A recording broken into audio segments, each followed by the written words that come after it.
Today, we're going to talk about brands as a vehicle to get a creative or artistic vision into the world. Many creatives have the misconception that art can't be commercial, or shouldn't be commercial, or that it needs to be done specifically on the artist's terms. And now with social media, there's also this concept that the artist is almost owed exposure via these channels. We have this amazing reality today of the internet, social media, and an appreciation of independent aesthetics that's commercially rewarding in a level that's absolutely unprecedented. If you are a designer or creative, or you have a creative vision you want to bring into the world in some way, getting exposure for it and getting paid for it is easier than ever. And I'm here to talk through the route of embracing it, embracing brands as a vehicle for art and for vision. I'm going to show off how brands of different types and scales embrace art, and talk about types of businesses and types of creatives and finding your space. I'm gonna run through examples of brands of different sizes, and that includes everyone from Gentle Monster making sunglasses at the highest level of fashion to a local chain specializing in food who've put art as their kind of primary vehicle for promoting their brand, and who've been able to integrate this into one really interesting concept. And also artists at different stages of social and how they've kind of embraced that to make the algorithms work for them. The real goal of this video is to develop a blueprint for how to start looking at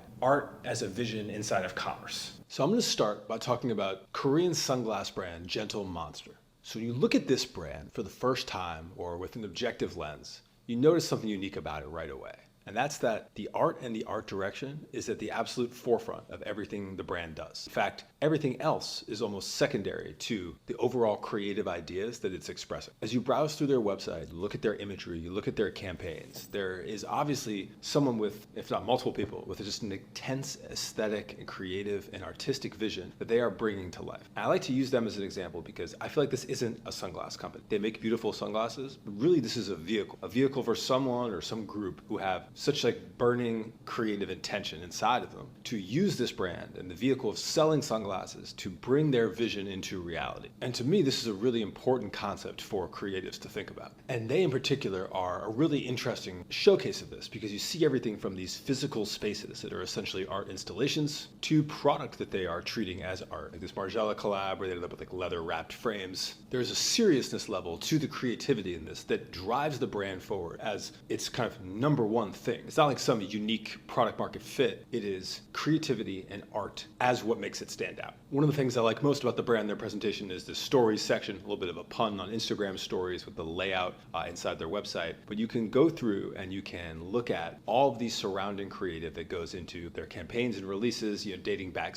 This 24 optical collection and this gentle high school concept is one of my personal favorites, where they're playing into the iconography and movie references of an entire genre. They created a really unique eyewear collection. And then this whole world that goes around, and this concept of world building specifically for a campaign, where they have a principal of a fictional school. They have this amazing art direction for the actual assets themselves, super intensive video that is built to perform in our kind of modern social media era. And that's just the first layer, because on top of all these social media friendly assets, on top of how they've art directed this shoot, like this all being a vehicle to sell sunglasses, they also have this kind of AI art project as well, where you can generate an ID. This links into their pop-up stores. And there's the ability to have this community art interaction element built on top of their general campaign, which is a lot more than you can say that your average fashion or sunglass brand, or even your unaverage and higher end version would actually do in X. And they have tons of these campaigns. And I've called out before in some of my packaging videos when they released these 2024 collection, they did this gentle jelly, and they actually sent people these oversized gummy bags with the sunglasses inside of them, which is like a perfect influencer play, but also has this, obviously like a basis in pop art that was really interesting. And then they don't just express that within campaign assets and within visuals they create to promote, but it's also within the retail as well. Their retail presences are functional art installations. You go to them not necessarily to go to a store and shop for sunglasses, but because this is an experience that you want to see with your own eyes and put together. And they have these experiences spread throughout the world. And so this concept of the core brand function being art is then played through all the visual assets you see, the design of the product itself, and the stores with which they actually use to showcase it. And this brings me to an important point that I actually discuss with creatives a lot. Whenever I'm on the phone with brands who want to have this type of vision. I've had a few of these conversations now because I did a short form video about this concept. And a lot of brands asked, well, how can they be so successful, but I'm trying to do the same and I'm not? And I think that's where I want to bridge the gap inside this video. How do you actually get to it? What are the different levels? And how do you become a Gentle Monster? Because I'll tell you, that brand has been around for a minute. They've invested a ton of time and money into cultivating that. They have a understanding of high fashion and a fit in the market there that not everyone can achieve. cheap. But you can start small and work your way up, but you have to understand some of the parameters of what makes these things successful. And so the biggest part of the conversation I end up having when people kind of ask this, especially if they are putting time and value into production at this level, but it doesn't succeed, is that often people aren't making their assets to perform on social media. So this first big misconception that people have, and we'll get to this when I actually talk about actual artists later, is they're like, well, if I make my art, I make the thing that I want. If I put it out there, why doesn't it get 1.5 million views, 4.9 million views, etc., the way that it does for Gentle Monster? And then you get this other subsection, which I'll talk about when I break down different types of creatives, of people that are like, but my art should get that. Like, I have 100,000 followers on Instagram. I'm owed the ability to access them to showcase my art. And I want to basically put out there right now that we're not owed anything by the algorithms. They're doing what makes them money. They're showing people what they want to watch in a Venn diagram with what makes them money that people watch. And so to succeed in getting your vision out there, you have to play that game, and you need to accept that. And as soon as you accept it, you cross the threshold from, I don't want to play that game, I shouldn't have to play that game, to I'm going to play the game, then you have now entered an arena with which you can win. Because Gentle Monster is making assets at an artistic level that are designed to perform and will actually perform on these algorithms. And yes, they're high production, they cost a lot of money, they are collaborating with the right people and creating the right things that look and feel right for social media. And you'll notice one thing, right? This is a 9:16 video. This isn't like I need to make a square thing or a short film or whatever. Like, that's one of the biggest things, is that is the content format right now that works. 9:16 video. No black bars at the top or the bottom. You don't try to be the exception to the rule. Make full screen stuff that is what people watch in the algorithm. Not a single image, not carousels. This is what gets the most traction. And you can use those other things. It could all be pieces of the stuff that you do, but go out there and say, I want to put my vision as concretely as I can inside the frameworks that I'm provided. And when you get to a certain level where you can even use a 4x5 video like you see here and have it perform, you're going to know, because you're going to have your social performance be so already out there that you've crossed that threshold and you have begun to understand how things move on your media. But to get to be a point of a brand at this level, to get to the point where you can break the rules a bit, you have to play by the rules to get there. And the rules are literally formats. The rules are this type of 15-second video, this compelling thing that someone will watch on Instagram and share. And if I can make something that is so cool that people share it thousands of times, you will get the views that come from that, and it will build the brand that you are trying to build. Which ties me into a sub-conversation, because Gentle Monster also owns a cafe brand in Seoul, which I'm not going to butcher the pronunciation of. This is a physical location that you can go to. It's presented with the same level of intention and art direction that you see inside the Gentle Monster brand, but their primary goal is to sell viral-looking croissants. They're putting the same level of production value and intention into this to sell bakery items. Now, they have the resources to do this, but I'm going to go in a second and show the scales of how we get here and what working up to that looks like. And I think that this is an approach that if you have a vision within you, or you are an artistic person, you can take kind of throughout. So probably the most well-known item is this kind of black croissant that they have. They also have these burger cakes, but they are crafting the menu for this cafe and the promotions around it based on an innate virality. But it's not just virality for the sake of getting views. It is virality that is paired with an artistic vision. And that's the core thing to remember if you have one takeaway of, okay, I want to go apply something interesting to any other type of business, right? Not to fashion, right? Because fashion is its own beast. It requires understanding and capital. It's complicated. If you want to go make a cafe that is an extension of your art, and we'll talk about this brand Cops, it's a donut shop doing this in a minute, then you need to think about the product and the art hand in hand. And how do you make one beautiful enough to be able to inform the other? And this is a great example of someone doing it. So this is a good opportunity to talk about businesses and creatives as well, and the different types of them and where they stand. So you can understand where you're playing, because this is also important. So there's three different categories I'll put businesses in from a artistic and creative vision standpoint. The first is commercial businesses that don't care whatsoever about art direction or creative direction. Their core strategy when they're selling their products is to say, here's what our product does. If you want to buy our product based on that, then you buy it. And however artfully we put this out there, either it doesn't matter or we don't care. And that's probably the majority of projects that are out there. And if you are working on a business like that, you need to recognize it, because often trying to shift it into a more art-directed business either may not actually help them or they're not going to do. And if you are a creative working inside a commercial business like this, you may have to realize that that's going to be something that you choose but isn't going to actually lead to a creative fulfillment in what you do. And the second type of business is an art-directed business. There's a light art-directed business, which is you have a commercial business, a drink company, whatever it is,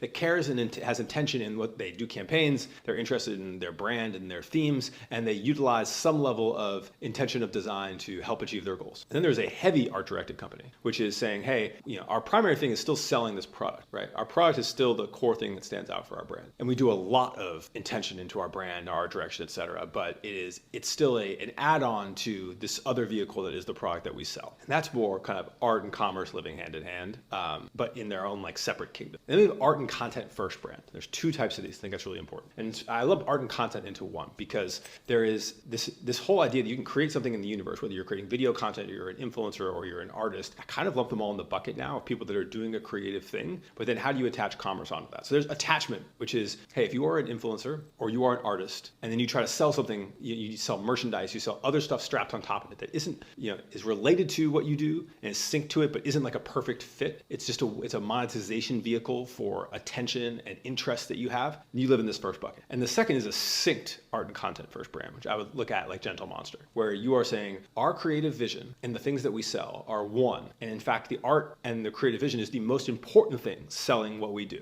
And that's the chain of businesses we have. And I think it's important to note where you are and then where you want to be. Not everyone necessarily wants to have a complete art and vision brand, but it's worth understanding what they are and the difference between that and the lightly art directed brand. And I think you have the ability to basically move in between these categories, right? You can move from a commercial to an art directed brand light. You can move from light to heavy art direction. You can move from attached potentially to synced. Now, none of these moves are easy, but it begins to show you the scale of how brands can kind of switch around, look at their landscape. What I don't think you can do is move like 2 steps in the chain. I think it's a one step with something else would be an entirely new vision. And this is a good opportunity to talk about types of creatives and artists as well, because I think about where you fall in this bucket. So when we talk about the careers and what you want to do and where you want your future vision to be, it's worth understanding like where you're actually at in that cycle. So I'll talk about inactive creative. So this is somebody who you've made art, you have a passion for art, but you don't do it at all anymore for whatever reason. And there's probably plenty of good ones. You're too busy, whatever it looks like. It just isn't as validating. It kind of sits behind the door. But you still have that inside of you. It's an inactive creative. Right one above that is the stubborn artist. That's someone who makes the art, but only wants to have it on their terms, right? They're like, I make horizontal art. I don't want to put it on an Instagram reel. I want people to embrace the things that I have the way I have them. And you may have a vehicle with which allows you to do that and allows you to get some success from it. But most of the time you don't. And until you graduate into one of these other categories of artists, you're stuck there. And stubborn artist is often a mind state. And you have to ask yourself, is this a mind state that is helping me or is it a mind state that is hurting my goals? And you have an employed artist. And I'll cut those into unfulfilled and fulfilled. This means you have a creative job. You are working in videography or illustration or whatever it is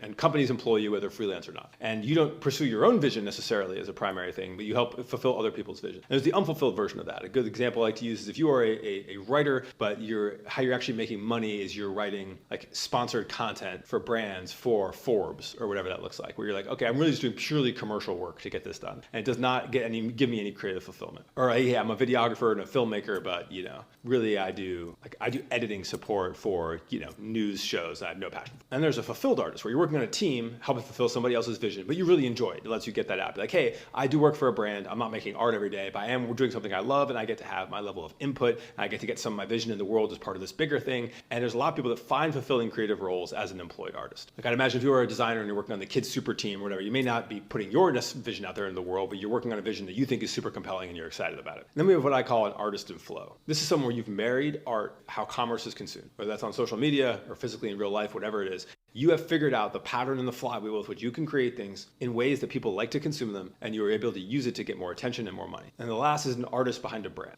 So in the version above, you're an artist who's basically promoting yourself and the things that you do. But you take that one step further and you say, okay, now I am putting that vision behind a bigger commercial vehicle. I look at creative directors for major fashion houses, right? Like Alessandro was the artist behind a brand at Gucci for X time. Now he's doing that at Valentino. You can argue someone like Rick Owens is an artist behind a brand that is also his name, but that could live on to be bigger and be outside of him at some point. There's other designers and contributors and muses and things like that. Roigi behind Rude in a more like streetwear sense, but you're basically saying, hey, I'm going to create a thing that is related to me or a namesake to me, or I'm going to be employed to come work in a thing. And I'm putting my vision behind that commercial vehicle because it is meant to have fiscal success more primarily than be tied specifically just to the art. Now I'm going to talk about a few of these artists and the types and how you get here, right? So Daniel Arsham has his own signature style, whether you like it or not, and has achieved immense commercial success from that signature style by leaning into the things that work on the internet today. So first, having that signature style is huge. Having something that's visually recognizable, you could go, that is Daniel Arsham. I know if it is eroded, I know if it is a statue, I know if it uses this color palette, it is likely him. When you have that signature signature visual style in the social media world. And this applies to a brand as much as it does to art.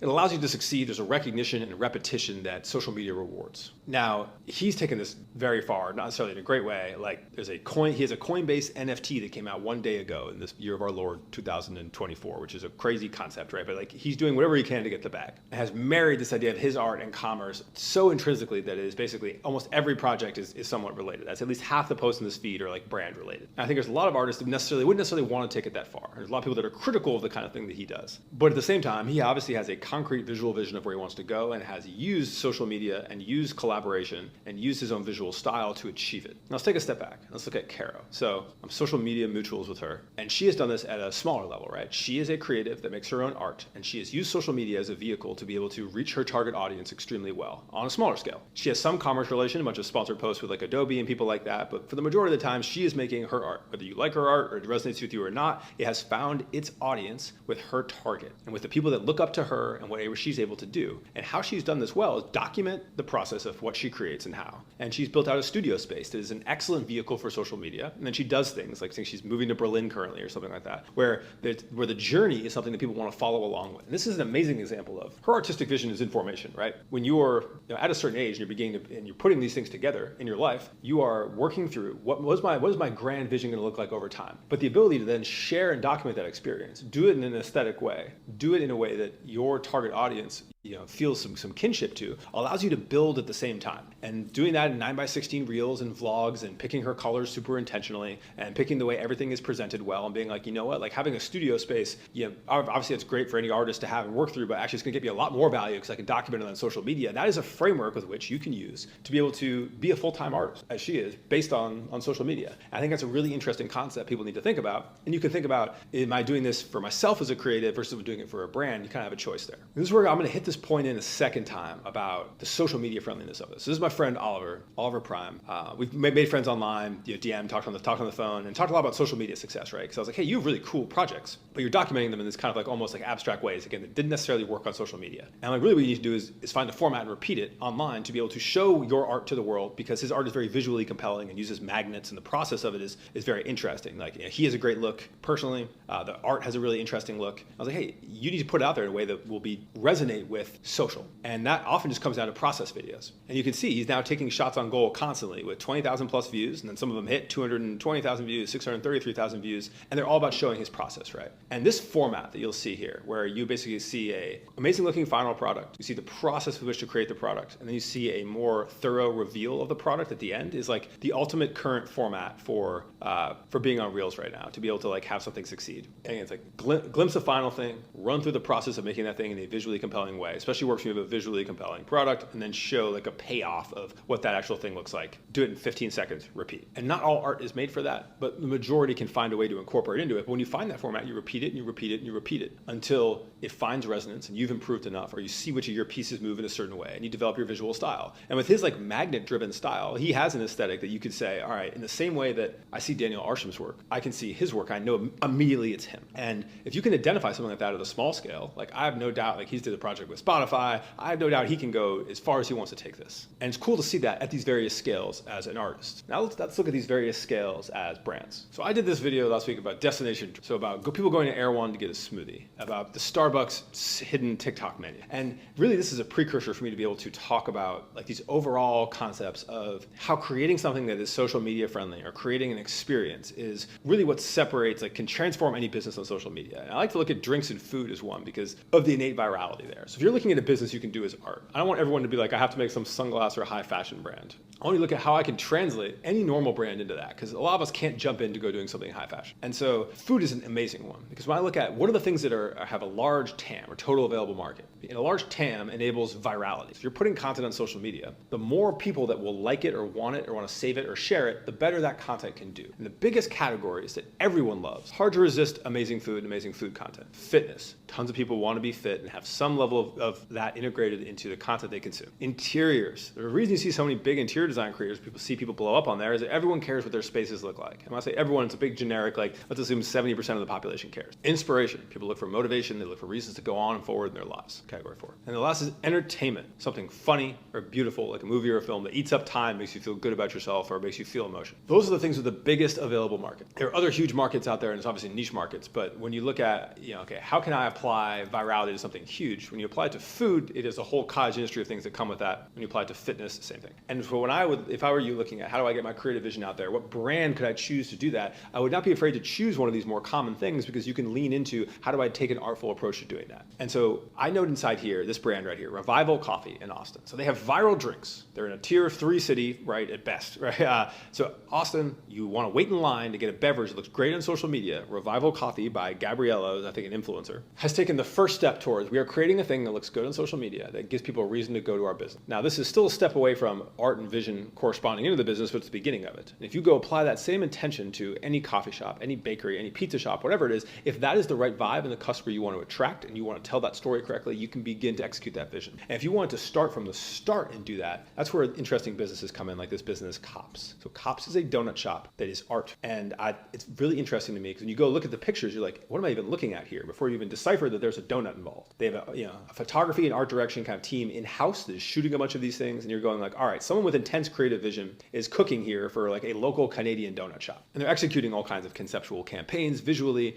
They have interesting presentation on the actual products themselves. They present the recipes and everything in a really artful way. And like every single thing that you see on here is intentioned, built for social media. And you can actually go like, hey, when I'm actually going to engage, they're tying in a narrative here from a previous campaign to something that's available like at the actual store. But this is like an art first donut shop. And that's a really interesting concept to me, because not only is it something that you want to visit, but you can see like they're just doing something that's more interesting than what any other brand in their space is doing. And when you are doing something with artistic vision, that's the goal, right? Make something so interesting that it is just immediately more compelling than anyone you're competing against. And I love this as a concept for food. And I really use this example to get you to think outside the box of a brand you want to do. So many people want to have brand vision in fashion. But if you look at the same thing in a gym, and if you think the same thing in any sort of professional service, whatever it is, there's some industries where it can succeed and some not. It depends on the syncing of the vision and the target consumer. But for a lot of things, especially things where aesthetics play well into why a consumer would go engage with it, which is obviously anything that you would wear on your body, anything that you would consume, you might take a picture of for social media, any place that you may go that you engage and spend time in, like a gym, whatever it is, you have this ability to approach it with this artistic way. And overall, I think this is an important concept to think about. Where are you on the chain? Some light art direction campaigns that art is artistic first. What kind of vision do you have? Do you have a vision that you're burning to get out of your body that you want to make sure is translated into the real world? Or are you want to contribute to someone else's vision, or do you want to learn along the way? And those are like really important things, but understanding this concept that brands can be art, you can lean all the way in, is something that I think will bring more interesting visual creations into the world and enable creatives to see the commerce potential in what's inside their heads. So now I challenge you to think about, where do you live inside the structures that I've outlined? And then where do you want to go inside your creative journey? Do you have the vision inside your head to build something as compelling as a Gentle Monster? And how do you begin to put yourself in the situation to do that? Or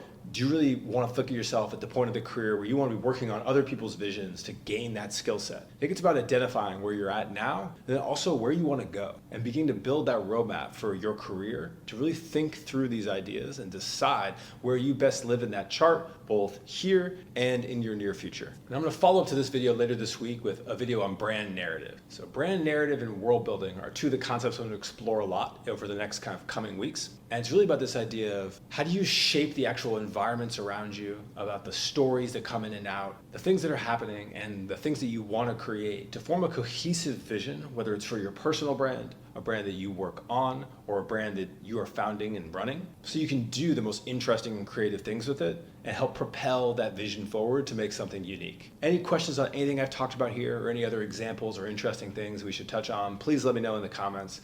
This is obviously a topic I'm stoked to talk about, and thank you for watching.